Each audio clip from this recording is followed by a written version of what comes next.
वडोदरा में petrol diesel की किल्लत की अफवाहों के बीच जगह जगह पर पेट्रोल पंप पर लोग कतारों में खड़े हुए नजर आ रहे हैं। तब वडोदरा शहर पुलिस विभाग इसे लेकर हरकत में आया है। दरअसल प्रताप नगर के पास जो पेट्रोल पंप मौजूद है, वहां पर वाड़ी पुलिस की ओर से माइक अनाउंसमेंट के जरिए लोगों को इस बारे में जागरूक करने की कोशिश की गई है। दरअसल लोग अफवाहों में ना आए, पैनिक ना करें और पेट्रोल पंप पर कतारें ना लगाए, ऐसी अपील ही माइक अनाउंसमेंट के जरिए पुलिस विभाग की ओर से की जा रही है। तब इस मामले के मद्देनजर ई डिवीजन के एसीपी की ओर से खास तौर पर नागरिकों से ये अपील की गई है कि अफवाहों में ना आए और इसी के साथ जमाखोरी के खिलाफ भी पुलिस की नजर जो है वो सख्त है, पैनी है और अगर ऐसा करता हुआ कोई भी पकड़ा गया तो उसके खिलाफ सख्त कार्रवाई की जाएगी, ऐसा भी पुलिस विभाग का कहना है। અત્યારે વડોદરા શહેરના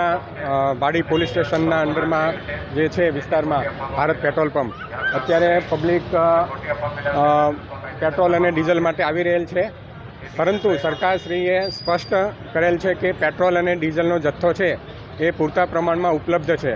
જેથી કોઈએ પણ ખોટી અફવાથી દોરવાવું નહીં, ખોટા મેસેજ છે તે ફેલાવવા નહીં, તો એમના ઉપર કાયદેસરની કાર્યવાહી કરવામાં આવશે। हमसे जुड़े रहने के लिए हमारे YouTube चैनल को सब्सक्राइब करें और नई वीडियो की नोटिफिकेशन के लिए बेल आइकॉन को दबाएं।